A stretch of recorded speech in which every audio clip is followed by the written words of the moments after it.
Welcome, welcome. Isabel Jackson with Dear Divine Goddess and myself, Jennifer Bulbrook with I Am Somebody, are putting together this docuseries called Lost Souls Initiative, and where we are taking people's stories and sharing them with the world.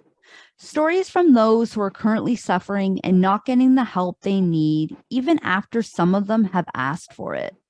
Stories from those who have struggled personally and were able to make it out on the other side. Also, we've got stories of those who have lost their loved ones to mental health and stories of families who are currently watching their loved ones suffer as we speak. Today, we're going to hear from Isabel and hear about her story and her brother Barry's story. Welcome, Isabel. Hi, Jen. I'm glad that we decided to do this because I think you and I both have our own stories, but we can relate to so many others that have, lived through what we've lived through and are still living through what we've lived through. Um, my brother suffered for a very long time with mental health and addiction. So I think the mental health exasperated the addiction because he was self-medicating, but I think the addiction also exacerbated the mental health because we know what drugs can do to us, right? But my brother and I lived through some pretty harsh childhood trauma, and we both kind of took our own ways to deal with those things. But my brother was diagnosed at a very young age with scoliosis, severe scoliosis. Um, had to have a back brace and all of those things. And as a kid going to school, like you don't want to wear a back brace because kids are horrible. They bully you, they tease Yeah. you, so it was always a fight to get them to wear it. And it was uncomfortable. Like who wants to wear a big plastic cast every day? Um, but as he got into his late teens, he started seeing a pain doctor. So the pain doctor put him on Percocets to help with the pain from the scoliosis, and then they didn't work. So then they upgraded him to the oxycodone. Um, he was on that for a while, became addicted, but then they furthered him into like fentanyl patches. So once they realized that he was misusing his fentanyl patches and he was becoming addicted to them, they abruptly took him off of them. Well, when somebody's addicted to something, you have to wean them off and taper them off. And that's not how it went. So he obviously decided to go on the street and, he was taking a lot of pills and buying fentanyl patches, buying used fentanyl patches, and like shooting up like fentanyl. So for a very long time, my family, because as they say, right, like addiction is not just a disease for the person who is dealing with the addiction. It's a family disease because it affects everyone involved, right? Yeah. Um, he lost custody of my niece, not once, but twice. And the second time, she was actually adopted out to our older sister. And I think that like fed into his addiction as well because he couldn't handle the fact that like he was a really good dad. Like when he wasn't on the drugs, he was a really good dad. Like that little girl was his everything, you know? He's the one who got her up and got her ready for school every day and did her hair and made her breakfast and walked her to school. Like he was that dad. Mhm. And to have her taken away from him just really kind of crushed him.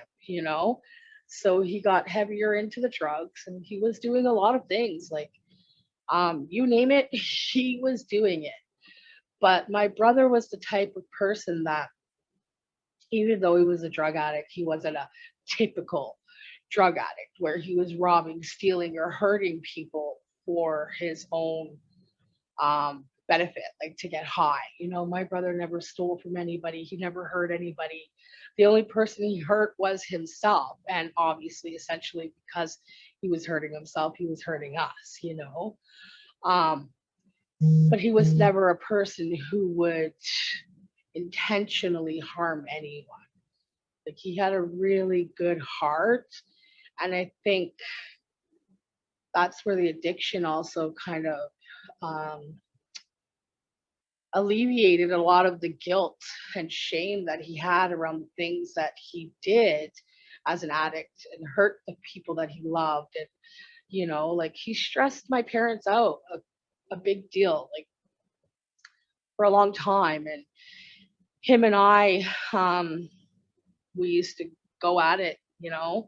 We used to fight a lot because back then I wasn't doing my own healing either, so I couldn't understand. Because I used to say to him all the time, like, we grew up in the same household, asshole. Like, you know, what was so hard about it that you have to do drugs and I don't? But like, it wasn't until I really started working on my own healing and unpacking all of the things that I had like stifled, because I'm really good at like putting things in a box and like pushing them away so I don't have to think about it. Well, that's not something that he could do, right? So that was my defense mechanism. That's how I dealt with my pain, where he couldn't. Um, and the emotional pain and the physical pain he was in just overtook him really and truly. So um, it affected him with the addiction and the mental health, all of it, right? And my brother's a Leo, so he's a very proud person. Like, I don't need no help. I'm okay. Like, every time I said to him, like, why don't we get you a therapist or like, a drug counselor or whatever, like, like somebody to talk to. And he's like, I'm copacetic. Like, that was his big word. I'm copacetic. Everything's copacetic. And I'm like, but it's not. Like, it's not. We all know why the addiction is there. You know what I mean? Like, people don't become addicts because they want to be addicts. Like, they are trying to mask the pain and, they're trying to numb out, right? So, with his personality and just like the person he is, and very prideful, didn't like to be shamed or feel embarrassed. So, for him, he hid a lot of what he was doing, but we knew, like, we're his family. We know what like he's okay and he's not. Mm-hmm. But for the longest time, he used to pretend like it was just a social thing. Like, I'm just getting high because I want to get high. Like, it's not a problem. And I'm like, yeah, but it is. It's a problem. There's a couple times where he went septic from injecting, because my brother would never inject himself because he was terrified of needles, but he would have a friend shoot him up. Like, this is insanity. Like, you're terrified of needles, but you have somebody come to shoot you up with fentanyl. Fentanyl. The stuff that is killing people on a daily. Like, it just shows right there how strong and powerful that drug is, and takes over one's own, what they want, like, and I know you said, like, you were good at putting your emotions in that and kind of like putting them in a box, and it sounded like that's what he was trying to do with the drugs, is he was trying to put these emotions in a box by taking these drugs. But we all know that that doesn't happen, right? It doesn't work that way. And then I think he just got so deep and he just didn't know how. Well, he was trying to numb out. That's where, initially the drugs were for the pain, like the physical pain from the scoliosis, right? But I think as he got older and things started happening, and like, when you get older and you have your own kids, like, it really kind of triggers your childhood and the traumas that you have had to endure because you want to be different for your kids, right? Yeah.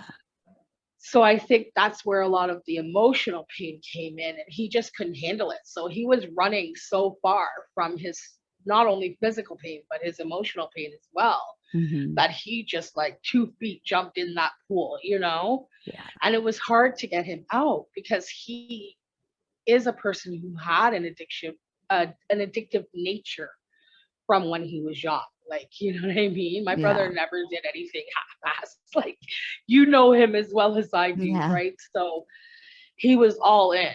Yeah. It didn't Yeah. matter what it was, you know? But I just think he struggled so hard. And at that time, I was kind of really judging his addiction because I didn't understand it. You know what I mean? Mm-hmm.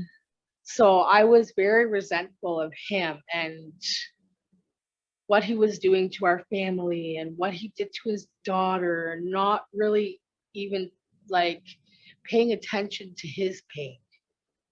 I was more focused on the pain he was causing everybody else and not the pain that he was in that was causing him to do all of these things, right? So as I started to do some somatic coaching and really getting to the bottom of my trauma instead of like hiding it, pushing it away and pretending everything is okay, I really started to realize like how easy it is to become addicted to things to numb out because it's not easy. Like healing is fucking ugly.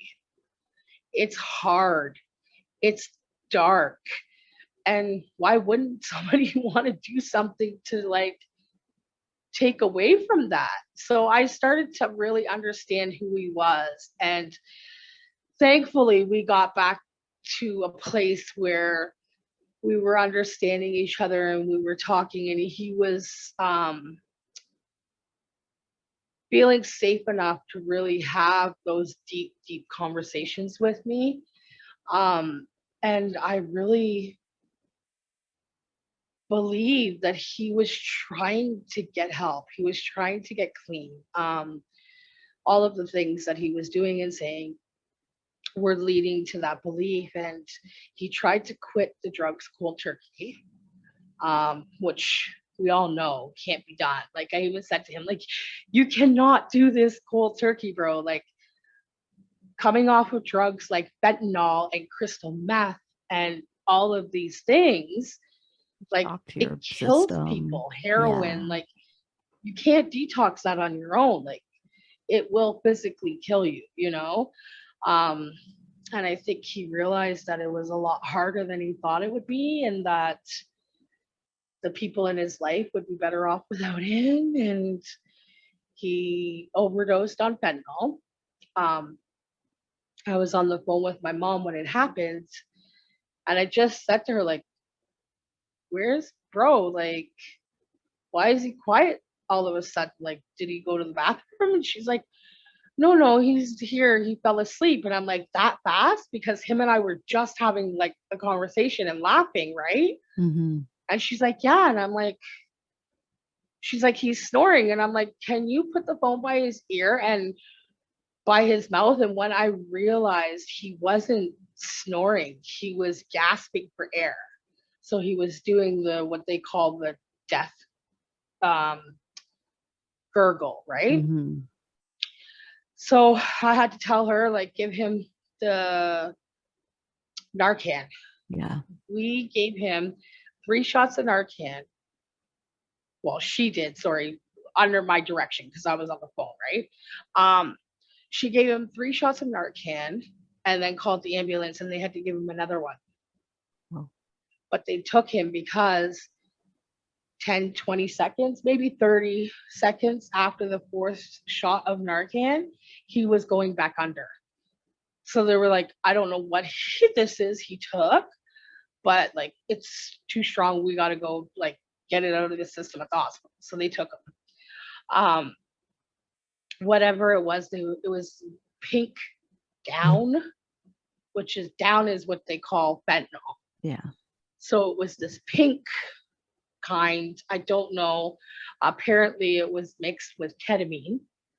So Mm-hmm. ketamine, for those who don't know, is a horse tranquilizer. Yeah. I used to do that all the So you're time. It was mixing my favorite fentanyl, drug which is back in the day. already, yeah, you're mixing It's a fentanyl, strong which is one. already like Yeah. strong enough to kill people, Yeah. with something like ketamine, right? So it's like, how do these people even, like, how, right? Yeah. But that was just the first suicide attempt of many, um, within a week. So then the second time, he took my mom's car and like totaled it. I don't even know how he survived it. The car was totaled. And when he came back, he was in psychosis, because I don't know if a lot of people know this, but like when you're doing drugs, heavy drugs for a very long time, and then you abruptly stop doing that, like it breaks your brain, you go into psychosis. So um I believe, psychosis and probably a little bit of crystal meth. Yeah. um he was not being himself. Like, he was seeing people that were not there. He was hearing people talk that weren't there. Like, he wouldn't even drink a bottle of water because he thought it was poisoned. He wasn't eating food. Like, he just was not there. Like, a, a shell of who my brother is. Um, so I called the police for a wellness check and had him taken to the police, taken to the hospital, because I believe that he tried to kill himself. Because what I said, what happened, like, and he's like, with what? And I'm like, accident. He's like, it wasn't an accident, sis. So that told me right there that he was trying to kill himself. It wasn't an accident. You know. Mm-hmm. So he was sent in on the Thursday, released on the Friday. Um,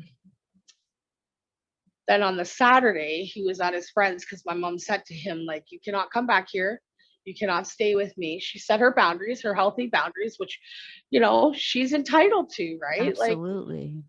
we're dealing with this, but like, it's his problem, not ours. We're supporting him in any way we can, but like, she didn't feel safe. So she set her boundaries and said, until you go in, into like in treatment and detox and get the help that you need, you cannot come back here. So he went to his friends, and then that Saturday, his friend's mom was making them lasagna. Like, it was just a nice everyday kind of day. Like, very sweet woman.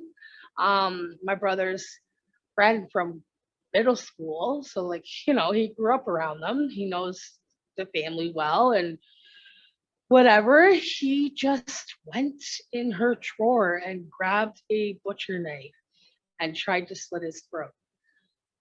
So his best friend and his best friend's brother had to fight him to get the knife from him. Mom called the police. The police came. He was being aggressive with the knife towards the police. So the police had to protect themselves. So they tased him a few times, took him into the hospital.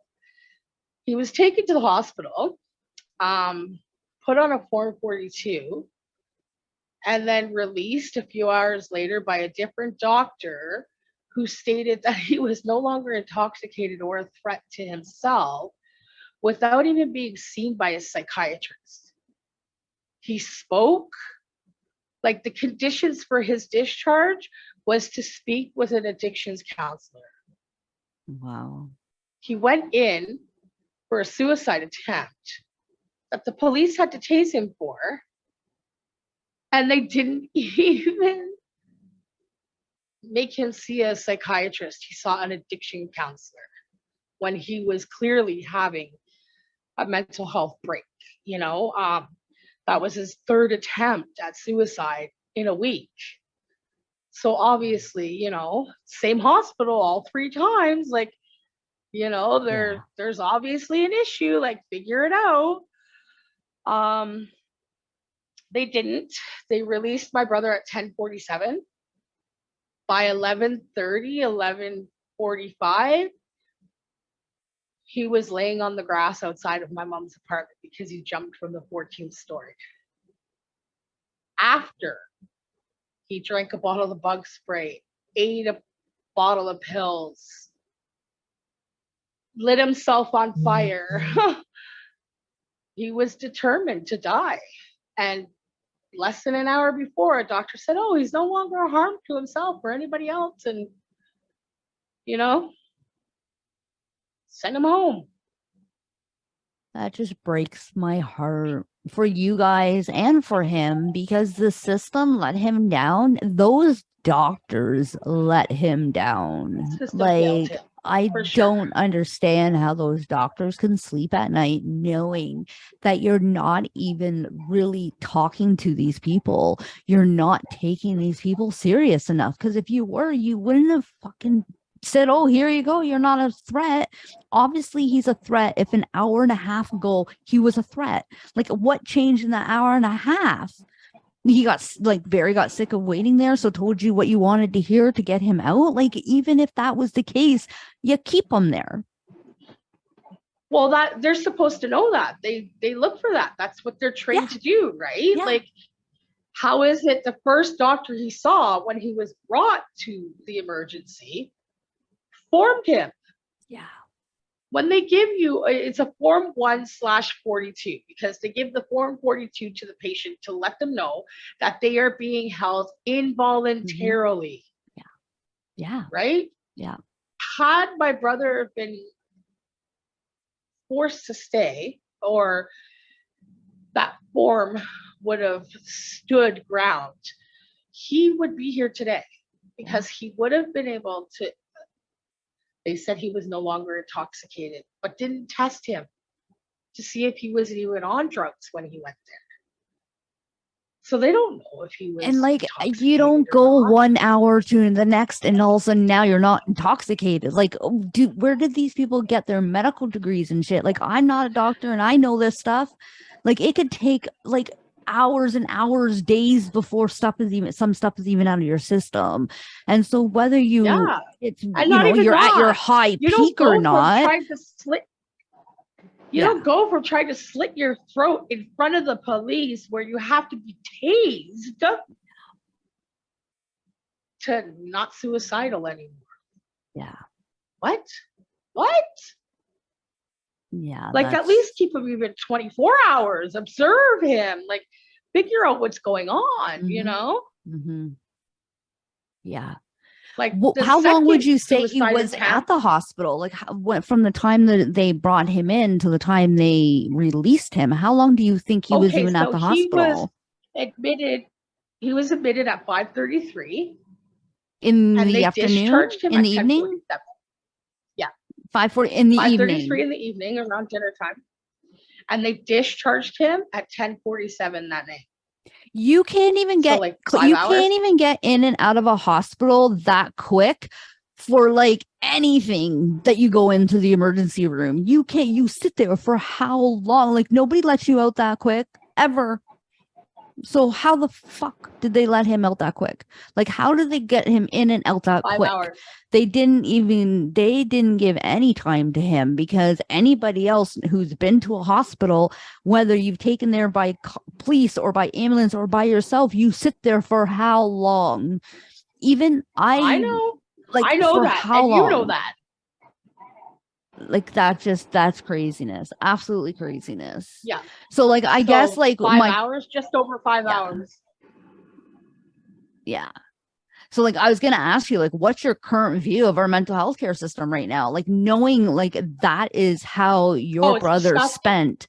And, like, you know, when it all first happened, I wanted to blame the doctors. I really did. Like, because when you're hurt, right, and you're sad and you're grieving, you want to blame somebody, right? Yeah. So my initial reaction was like, fuck those doctors. They killed my brother.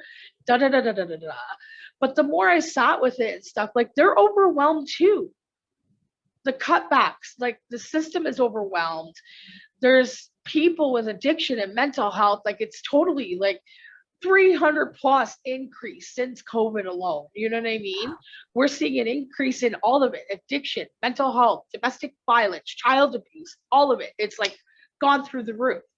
They need professionals for the professionals, just so that they have someone to to get their shit off, because what happens is now they Exactly. have all this stuff going on in themselves, that when the patient does come in, it is an in and out thing because they are overwhelmed themselves and they have so much going on because they need someone to talk to. And a lot of them Yeah, are and like, it's well, all I don't have government time to talk to bureaucracy, anybody because right? I'm too busy helping everybody with their problems. I can't help anybody with myself because I'm too busy helping them.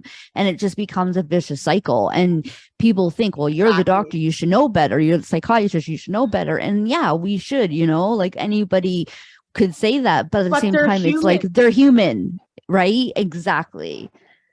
Yeah. They're And human, so and they're trying their best, but their best isn't enough because they're not being supported by the government.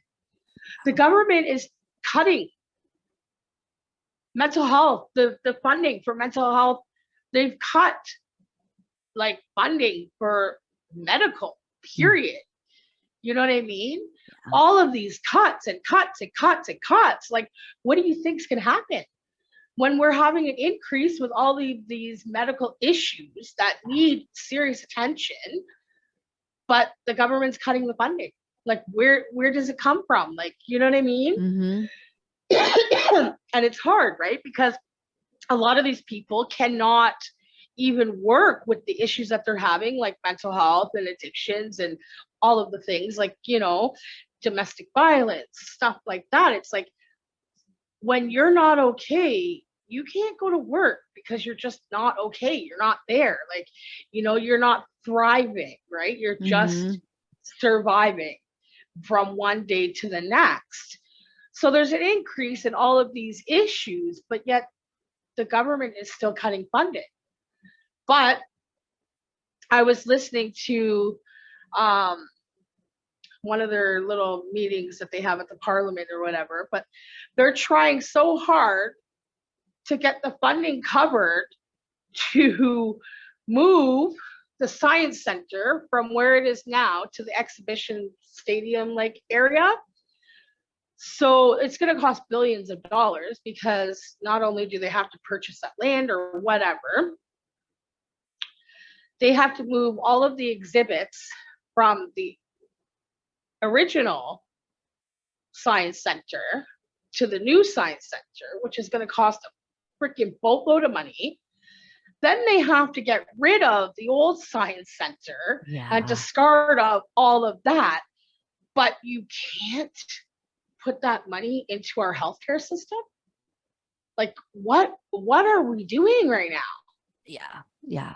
Our people are suffering. The homeless rate. It's like, it's honestly, it's like humans just don't matter to the government. And I've been saying this for some time now. It's like, we just don't matter. Do you know that it is easier to be like, you know what? I'm going to be homeless and I've got mental health issues. I want to just die. So now the government's allowing and assisting people with their own suicide because they're too friggin' cheap and don't want to deal with the actual issues at hand, and be like, you know what, instead of like paying to have you die, I'm going to pay you to feel better, and let's figure this out. But let's take the easy way out. And then you wonder why our society is falling apart and why our generations are sitting at home and not doing anything. Well, because they're taking after you guys. You guys aren't doing anything. You're taking the easy way out.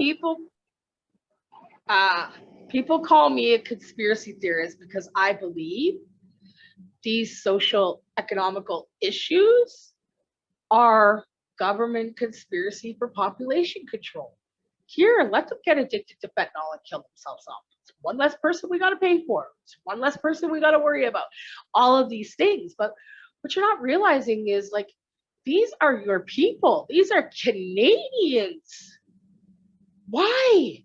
Jen, never in my life have I seen as many homeless people in this city as I do now. There are tent encampments everywhere. Why? It's insane. I'm gonna tell you, I don't think it is like I hear people with the conspiracies and that, and I really don't think that's what it is. I don't think it is them that. I think they're just too lazy to deal with the fucking problem. They're too lazy to really be like, okay, what's the harder to deal with the problem, the easy way out? That's, you know, that's what they're doing right now. When have they really taken like the hard step and being like, okay, this is what we need to do? And I don't think there's going to be one solution that fits all. There's going to be No, one, two, there's three, not. maybe 12 solutions to deal with Yeah. this one problem. You know what I mean? And then you have No. all these other problems. You have the homeless, all this stuff. It all adds up because no one's dealing with the initial problem. They're just keep passing the buck. And that's another thing. They Yeah. pass the buck It's to a the next one, to collective the next issue, one. right? So it has to be dealt with on many different avenues. Like there's not just one answer to this. And I don't have all the answers. No. But it's not my job to have all the answers either. My job is to get the stories out there and give a voice to the people who are not being heard, because everybody is somebody to someone. These are our brothers, our fathers, our cousins, our uncles, our grandparents, like our parents that are dying because of mental health and addiction, suicide rates. Go check out the suicide rates.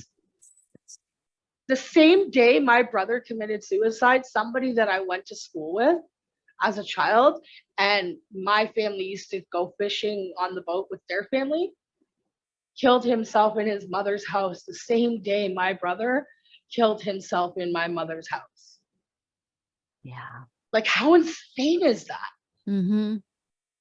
The same day. And he has 5 kids, left behind 5 kids because his wife passed away a year earlier. Those poor children. And right? and that's the thing, right? Like, and if something happened to that guy, and in a year time, like, get him help, you know. And I'm not saying it's that easy, and a lot of people who need help don't even know they need help or don't know where to turn. But there's people around, and there is support out there, and it's like, let's put our heads together and figure out what's going to work. Let's talk to those people who have been in that situation already and have made it out. What worked for them? Give us your ideas. Tell us what didn't work for you. Let's put some like shit together and really gather some actual concrete information, and not just say, oh, this is what's going to happen because some higher up rich person is saying this. Exactly. The government doesn't understand what the people need because they're not spending time with the people to hear what the people need. Do you know what I'm saying? And not even that, you can get support. Yeah, but why is it so hard to access the support? If you don't have money, I couldn't believe how little support there is that doesn't cost money. I was like the last couple of years just doing and learning and starting the coaching and stuff in my own business, and I'm like obviously researching like what support's out there for my clients and stuff that I can say, oh, here. And I'm just looking and I'm like, holy shit, there isn't a whole lot. And what is free is a wait list of like 5 fucking years. Like, give me a break. Like, by that time a lot can freaking happen, you know, like the doctor said, like from 1 hour to the next, you know, you can change your whole freaking persona, like your whole life. Like, it's insane to me. And it's like, what do we do? Like, the government doesn't realize, like, majority of people can barely survive their day-to-day finances, right? Especially now in this, with everything going on. And now you're telling them, well, if you want to feel better, you need to now give me another 10 grand, and let's hope that, you know, and let's hope it works, because, you know, like, it's insane to me. My brother took his life on Easter Sunday of this year. I have been actively looking for grief counseling and some sort of trauma therapy for my mom, because it has to be funded by OHIP, because she's on a pension. She's old age pension. She has, you know, a very limited income, right? So I've been actively, her doctor and myself, actively looking for something for her, and all now we cannot even find something. And when we do find something, who knows how long the wait list for that's going to be, because it's covered by OHIP. So it's going to be also inundated with of blood of people because of everything that's going on in the world right now. Yeah. Like, what do we do? What are the answers? But these are the conversations that these government officials need to start having. Yeah. Like, what they don't realize is they work for us. We don't work for them.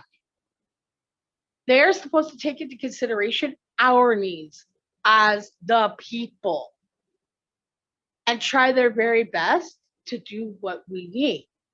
Right now, they're more worried about other countries and helping out and, sending aid here, there, and everywhere than they are our own people who are dying on the streets, freezing to death in the winter. ODing on the street. Yeah. And what pisses me off is when they do find a place to put their tent, then they're told they have to leave. Like, are you fucking kidding me? Let them stay there.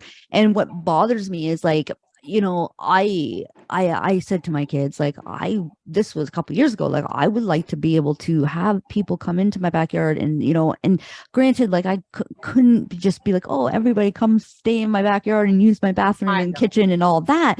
But I wanted to open up my backyard to at least a couple people or a family or somebody so that they were safer instead of being out there, but my kids didn't feel comfortable with it. And I have to like put my kids, my kids have to come first.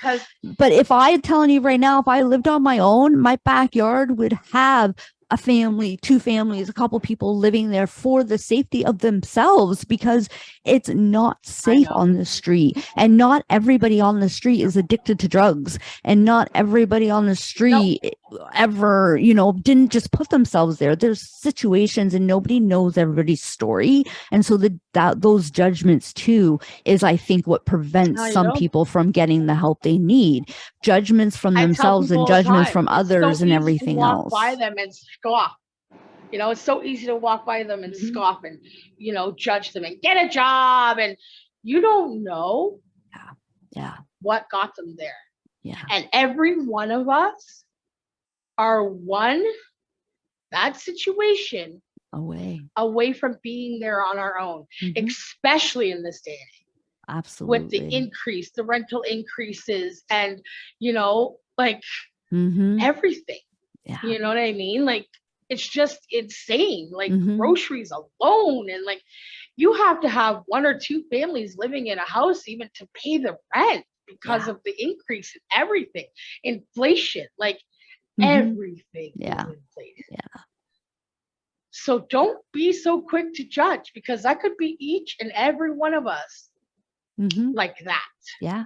And even it could be your own kid, it could be your own brother, it could be your own mom. So before you're quick to judge somebody, just ask yourself, like, if that was you or your parent or your sister or your brother or your kid or whoever, would you be so quick to judge them like that? Probably not. Just be kind. Yeah. Like, you don't have to go and clear out your savings and give to these people, but be kind. Yeah, give them a smile. Hey, good morning, how are you? Because you know what, you don't know what that kind gesture does for somebody, because these people are human and they need connection. These homeless people, they need connection. These people who are dealing with addiction, they need connection. These people who are dealing with mental health need connection to stay grounded, to feel whole. How dare you treat them like they are monsters because they are struggling to survive the day, when it could be anybody you know. Like, it's not okay to judge these people.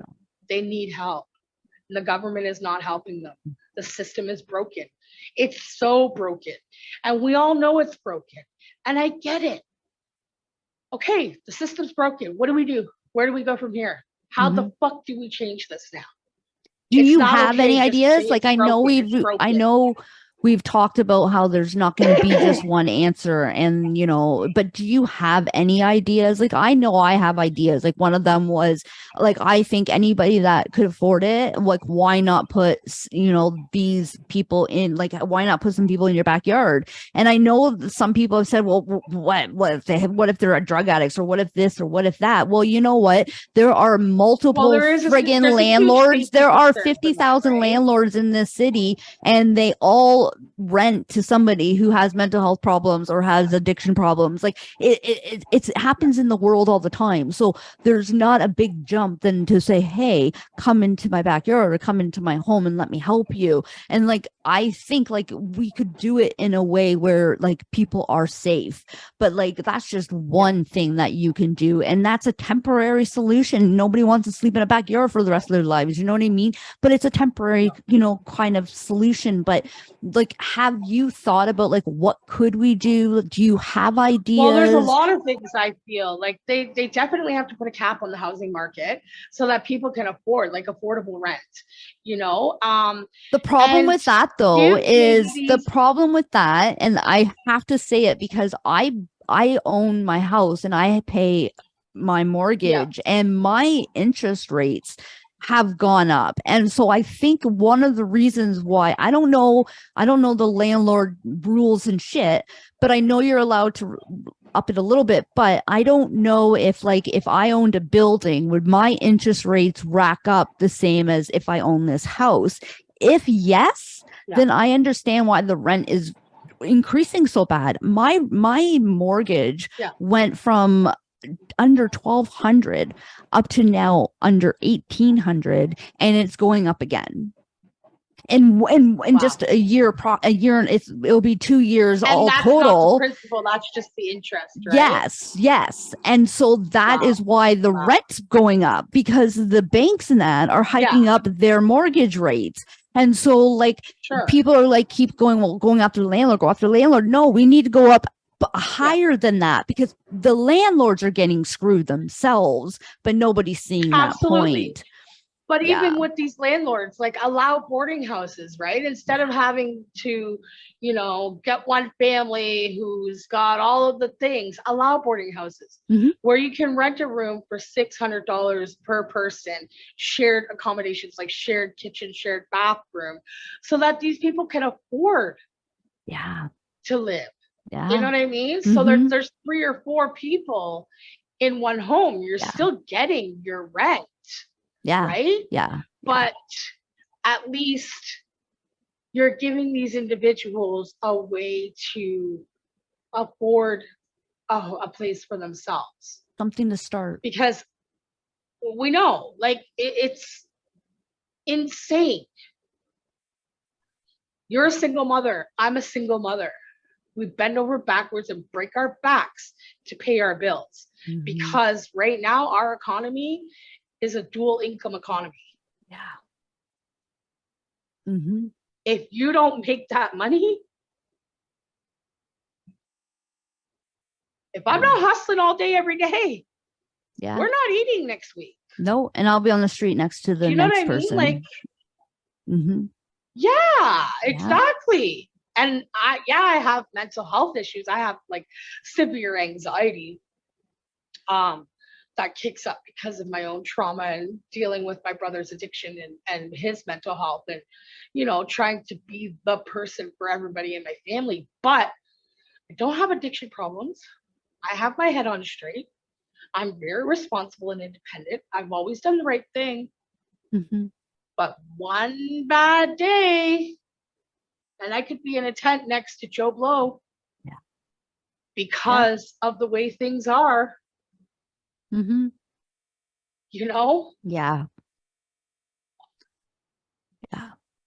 What would you say to the people out there who are struggling and they have gone to the doctors or they've gone to the hospitals and they've just kind of been turned away or told, there's a wait list?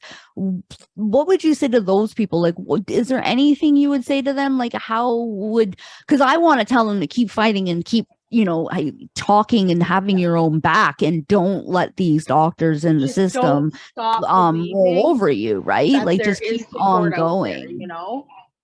Yeah. Just keep going, one day at a time, one foot in front of the other. Things may look dark today, but the sun will rise again. Um, there will come a time where you do find what you need to start to thrive again, but to just be kind to yourself while you're trying to survive this mess.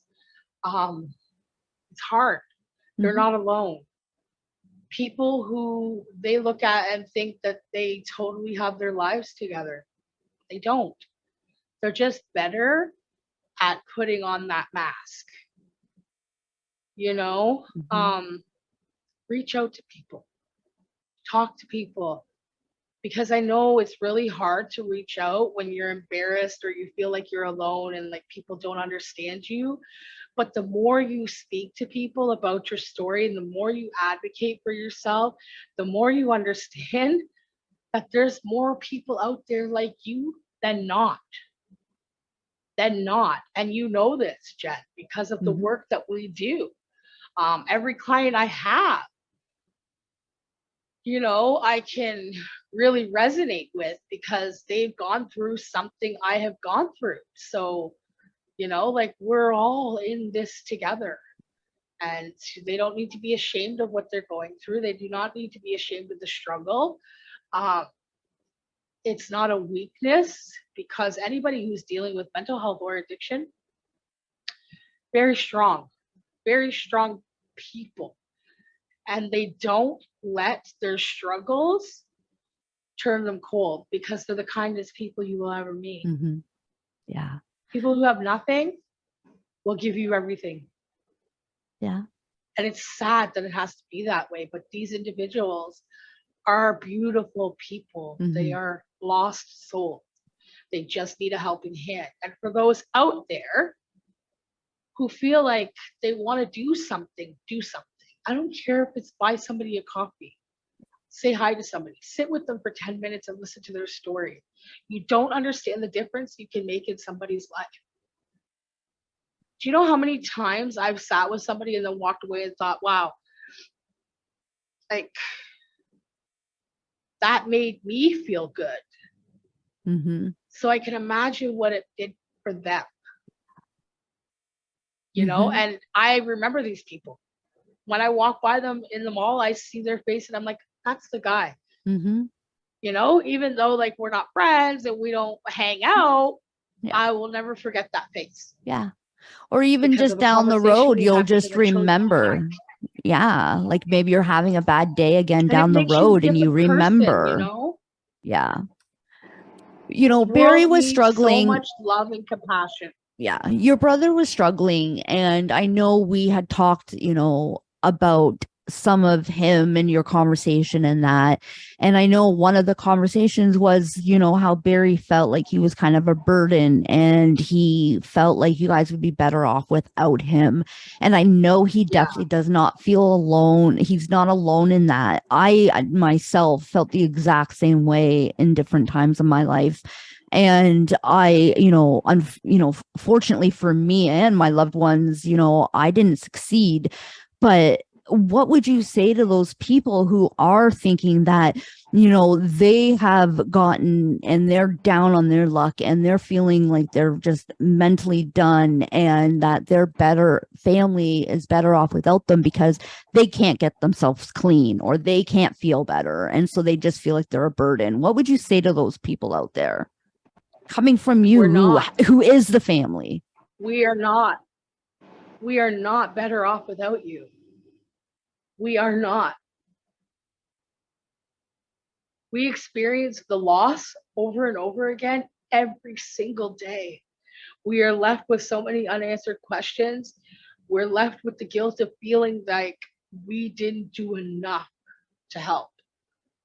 Um, I would take one more day of my brother's craziness and his addiction and his crazy talk and his mental health and his psychosis.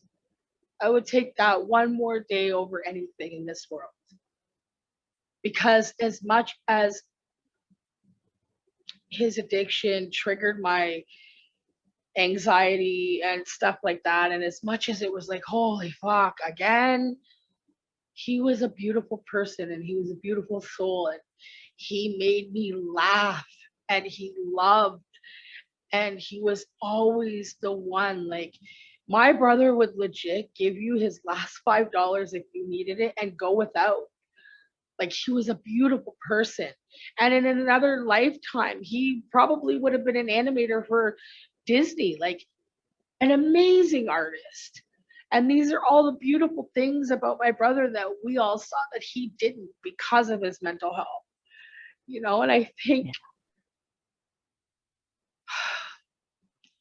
when we feel like people are better off without us, it's not for us to say that, because that is a lie that your mental health is telling you.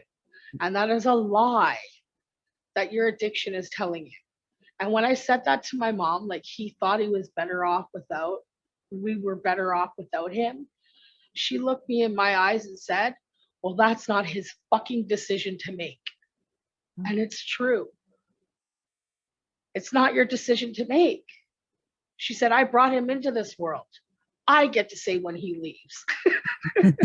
Because it doesn't matter. When you love somebody, you will walk to the ends of the earth, Mm-hmm. And now we're traumatized. Like, we will never come back from this. Like, we will continue to move forward and we will do the best that we can in honor of his name and in honor of his memory. But we will feel that loss in our heart, in our bellies for the rest of our life. I know he's at peace now. I know he's no longer struggling. And I'm happy for that, because I saw what my brother did to himself and what he put himself through, and all of the guilt and shame and how he was so hard on himself. And I know he's not dealing with any of the physical pain anymore either, but it doesn't make it better. We're still living without a huge part of our life. Yeah. He was my best friend. We did everything together growing up. Yeah, we fought like cats and dogs, but that's what siblings do. Mm-hmm.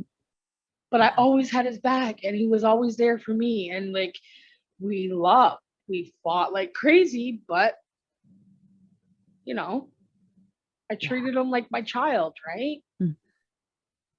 Yeah, it's a lot. Yeah.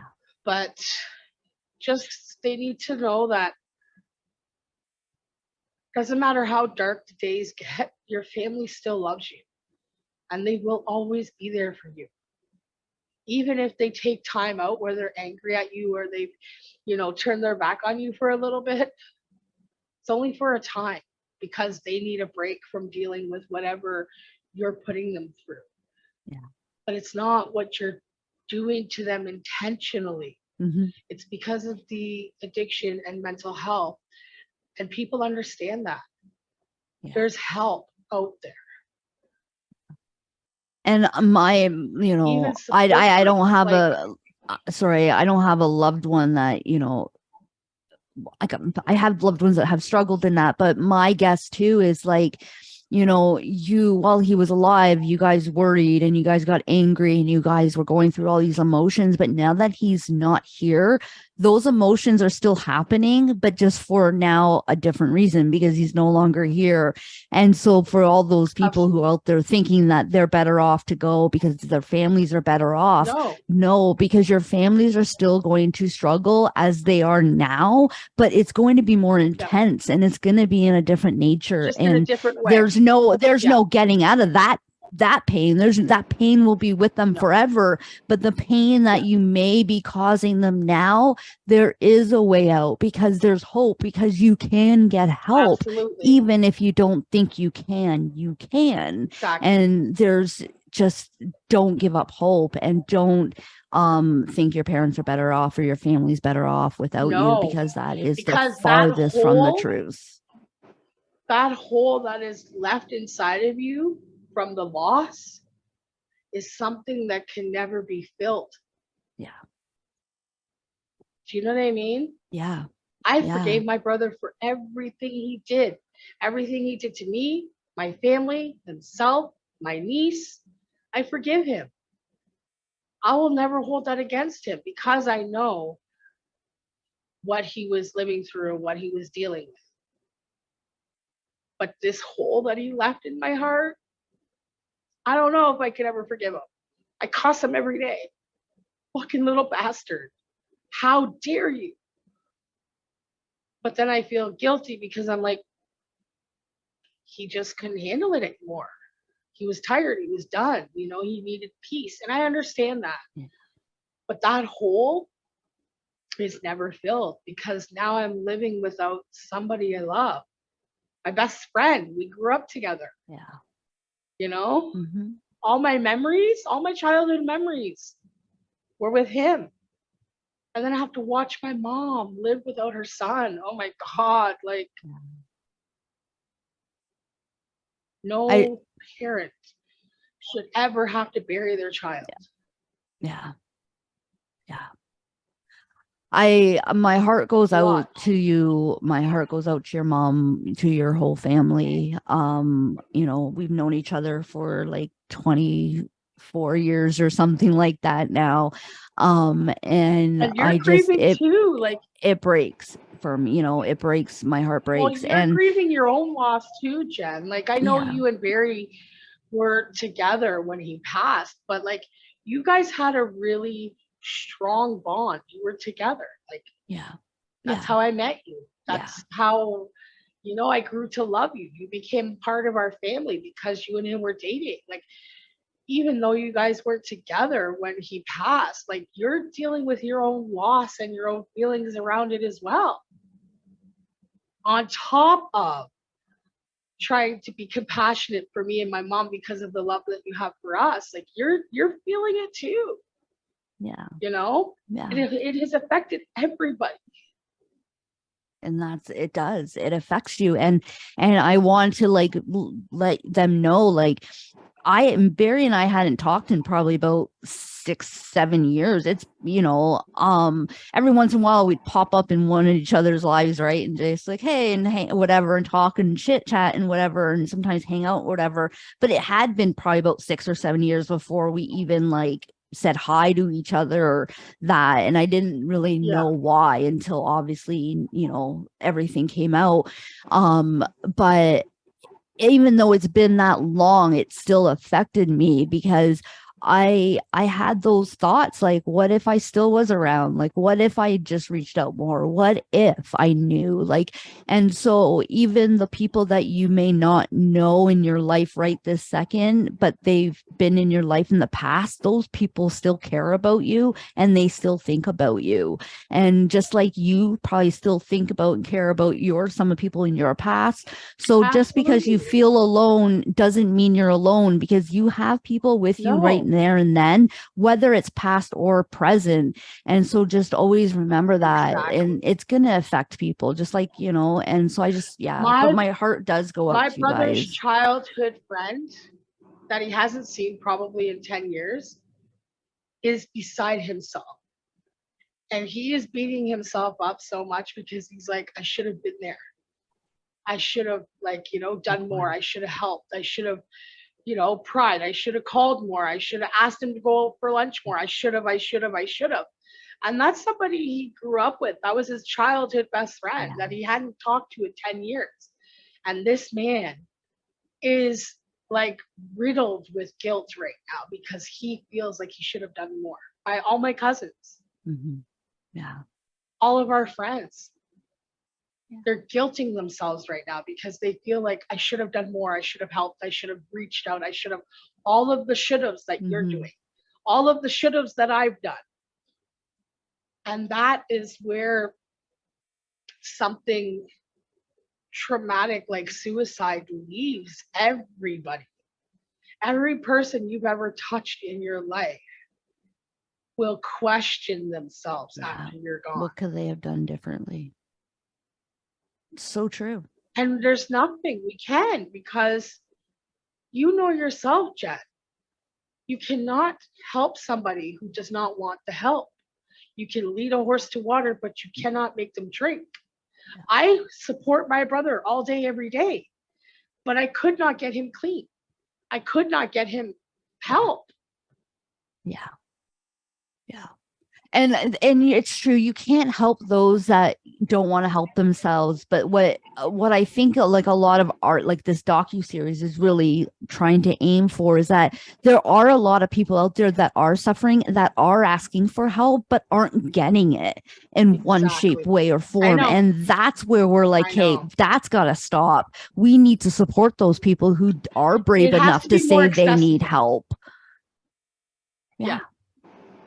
And not even that, like, it has to be more accessible, because people who are in mental health crisis can't be on the phone for 3 days searching and calling and searching and calling and searching and calling all these different places. Yeah. They're in need right then and there, emergency, like, they're in crisis.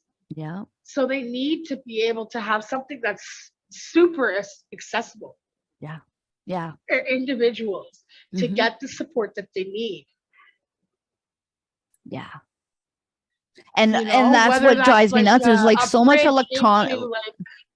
There's so much like advanced technology out there and all these things that you would think they would be able to find something that's like, okay, like, let's figure this out. Like, let's have it where you press 9 and you just automatically get transferred to somebody who is qualified to help you, or just sit there and listen to you. You know what I mean? Like, let's make number 1 mean you get to a psychiatrist. Number 2 means you see a social worker. Like, do something, like, just do something. And I think that the problem that I find is that I haven't seen anything. I haven't really seen movement in how to make it better. And that's where my frustration comes in, because I haven't heard anything about how we're really trying to make anything better, except for them spitting in confusion and saying, well, we don't want them over here and we don't want to do that. Like, let's not worry about that, and let's worry about how to help them. They're policing these people, and they don't need to be policed. They need to be supported. Absolutely. So even have an organization that's like the kind of hub, the dumping place where everybody goes, and then these people can figure out if you need a psychiatrist, if you need an addiction counselor, if you need this, if you need that. Have a hub. And then start sending them to community support. But have a place that is accessible, that can help them with all of their needs. And not, and we don't deal with addictions, we only deal with this, and like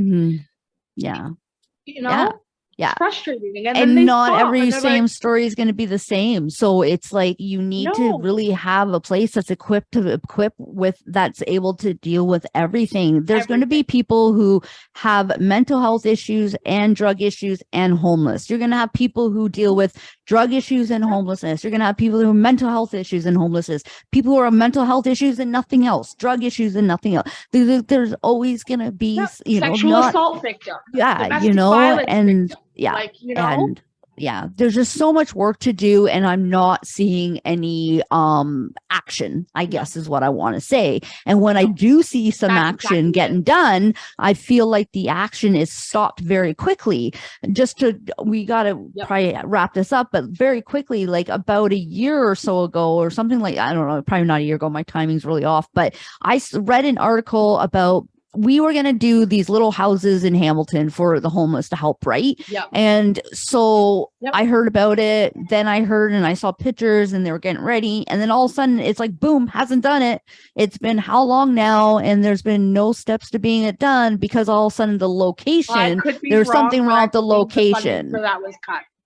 Well, at first it was the location, I could be wrong, but I right? But the funding was cut. But the thing is at first it was the location was the problem, and now it probably is the funding. But you don't hear about it, and you're not seeing the improvement. Like, let's get an idea and let's stick with it and let's fucking see if it works. If it doesn't work, then figure it out. People up, and then they don't follow through. Yeah. Exactly. They think it's happening. Shut people up, but then they don't follow through with it. They hear the idea, so then they'll think it's happening, and they won't ask questions because we're saying this is what we're doing, and then it's like, like, it's never been done. So I just want to say, like, as far as taking action, I think part of the reason we're doing this docuseries is so that we can take action and we can share stories and see if maybe we can get some changes done. And the thing is, we as the people need to take accountability for what we are allowing the government to do. True. They work for us, not the other way around. So we need to stand up and fight and be a voice, because we're not holding any accountability either. Yeah. Oh, the system's broken. The system's broken. Okay. So do something about it. Stand the fuck up. Yeah. Yeah. And fight do that by like, rights. Yeah.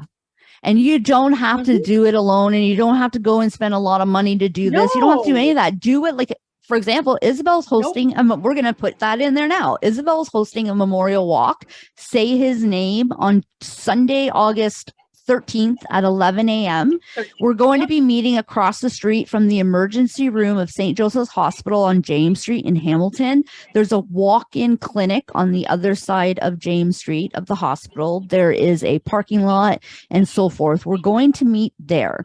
We're going to do a little walk in honor of Barry and in honor of all those people who are no longer with us, those that are with us, just to bring awareness and show that like we're here and we're still here. It's still there. There's still a problem. And so we're going to do a walk, and we're going to end at the front steps of City Hall, and we're going to celebrate all those, like I said, that have lost, celebrate Barry, celebrate our families.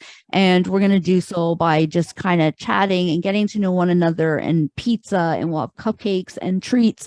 So for anybody out there that is, whether you're suffering, not suffering, I don't even care. Come support the cause. Come share your voice. Let the government know, let the health system know that like we're not going anywhere, and there is strength in numbers. So the more people that come out, the better. So the mayor's office will be there as well. We just got confirmation that the mayor's office will be there. So if the mayor herself cannot be there, the deputy mayor will be there. Yeah. You know, that's so awesome. Let's show the federal government like something's got to change, and we as the people have to band together, because there's strength in numbers. And if we don't stand for anything, we will fall for everything. You know, we have to stand up for the things that we want to change. That's how it works. Like, you know, if they think everything's okay, they're going to just continue to do what they're doing. We need to let them know that it's not okay, and we are not having it. In a peaceful way. Absolutely. Like I want to rally in a peaceful way. Yes, but guys. They do need to know. Like, you know, we're here and we're loud and we're proud. And there's no reason for any of us to feel ashamed that we're struggling with mental health or addiction. Because it is what it is. I guess I want to add that too. If you are going to come to this walk, please come in a peaceful manner. We're not there to cause problems. We don't want to be a part of the problem. We want to be part of the solution. So leave your weapons at home, leave your bad attitude at home. We're there to, you know, we want the positivity and show the government like no one's going to listen to a bunch of angry people. That's just, you know, very peaceful, calm, come with your, you know, great attitude. Absolutely. So we should really let these guys. Absolutely. So is there anything you want to end with as we are just going to wrap this up? I just want to let everybody know, everybody in this world, just walk through life with more kindness and compassion, and put yourself in somebody else's shoes for 5 minutes. This world needs a whole shit ton of love right now, and even more compassion.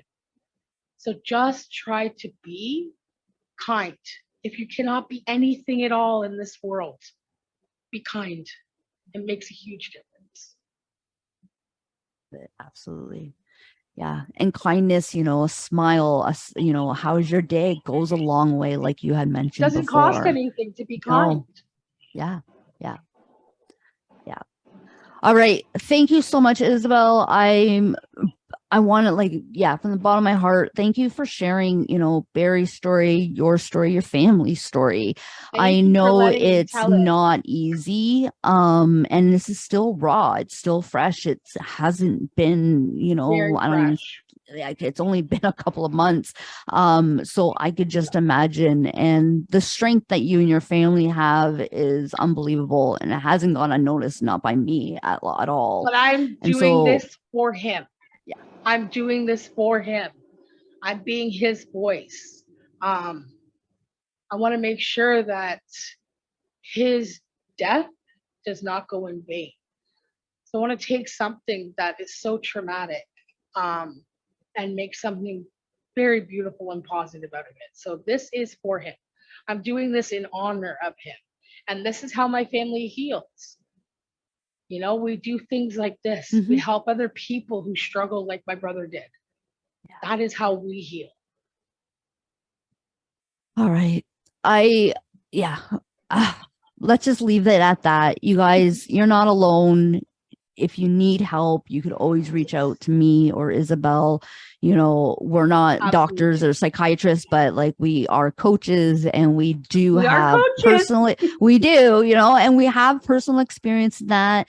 And like, Absolutely. I've taken some psychology stuff and that, like, we're not completely out of the loop, but I too sometimes feel like sometimes it's better to talk to somebody who has the personal experience over somebody who's been reading a book. But just know you guys are not alone. You have Somebody either who or you of can us. resonate with. Yeah. And we're going to be putting together a Facebook community for anybody who does want to share or that, so that we have a place to go, so that you guys aren't going to just tell your story and then we're just dumping you on the street. That's not going to happen. We're going to keep in touch with you.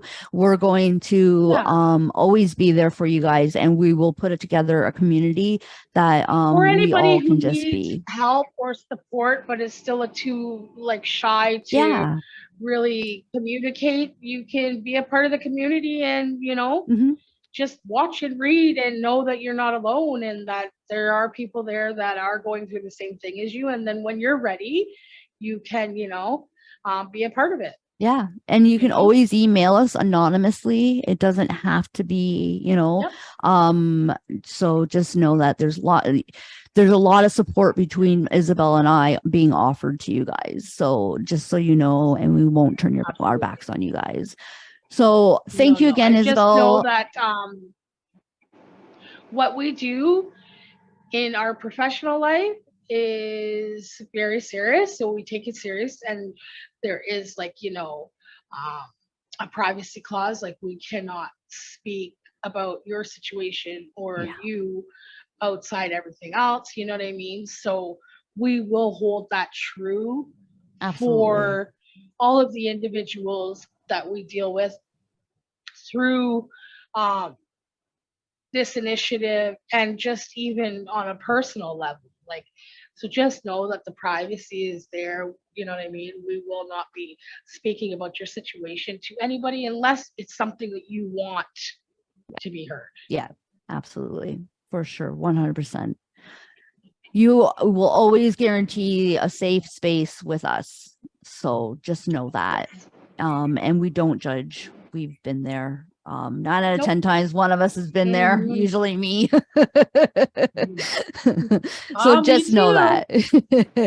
All right, Isabel, it's been a blast. I love always chatting with you in that. And I love you too. And for anybody that's listening, I just want you to know we love you. We're here for you. And if you want to share your story, it's never too late. Reach out to us and we would be more than happy to set something up. Until then, guys, it's been a blast, but I got to go. Have a good one, guys. Bye.